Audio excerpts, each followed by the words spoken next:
आपने कभी सोचा है कि कुछ लोग बहुत पैसा कमाने के बाद भी हमेशा पैसों की कमी में क्यों रहते हैं? और कुछ लोग कम उम्र से ही पैसे को अपने लिए काम करवाना कैसे सीख जाते हैं? क्या अमीर बनने के लिए सिर्फ अच्छी नौकरी और ज़्यादा सैलरी काफ़ी है?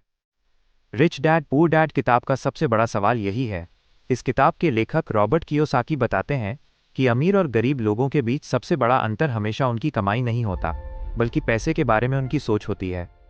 इस किताब में लेखक अपने जीवन के दो पिताओं की सोच की तुलना करते हैं।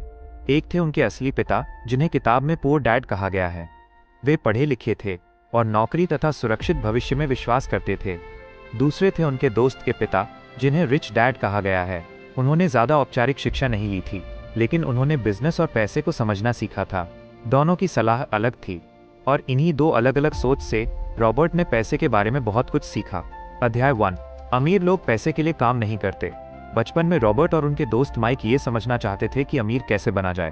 उन्होंने रिच डैड से पूछा कि उन्हें पैसा कमाना कैसे सीखना चाहिए।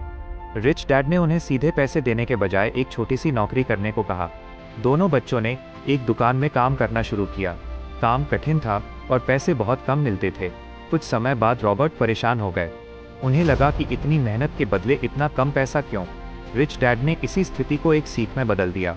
उन्होंने समझाया कि अधिकांश लोग पैसे के लिए काम करते हैं। सुबह नौकरी पर जाते हैं, महीने के अंत में सैलरी मिलती है, फिर खर्च बढ़ते हैं, फिर ज़्यादा सैलरी की ज़रूरत महसूस होती है, और इसी तरह एक चक्र चलता रहता है। इसे हम रैट रेस कह सकते हैं।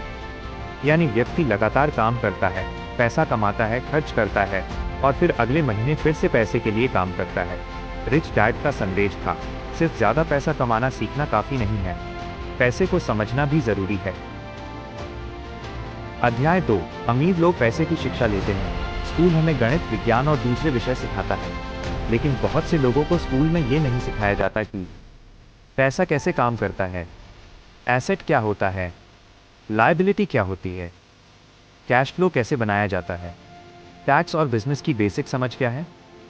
रिच डैड का मानना था कि आर्थिक शिक्षा बहुत महत्वपूर्ण है। मान लीजिए दो लोगों की सैलरी 50,000 रुपए है। पहला व्यक्ति पूरी सैलरी खर्च कर देता है। दूसरा व्यक्ति कुछ पैसा बचाकर ऐसी चीज़ों में लगाता है जो भविष्य में इनकम पैदा कर सकती हैं।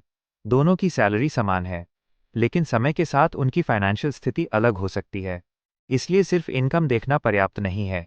हमें ये भी देखना चाहिए कि हमारा पैसा कहाँ जा रहा है। अगर आपको ऐसी ही दमदार किताबों की सीख पसंद है तो अभी सब्सक्राइब करें और अपनी जिंदगी बदलने वाली अगली कहानी के लिए जुड़े रहें।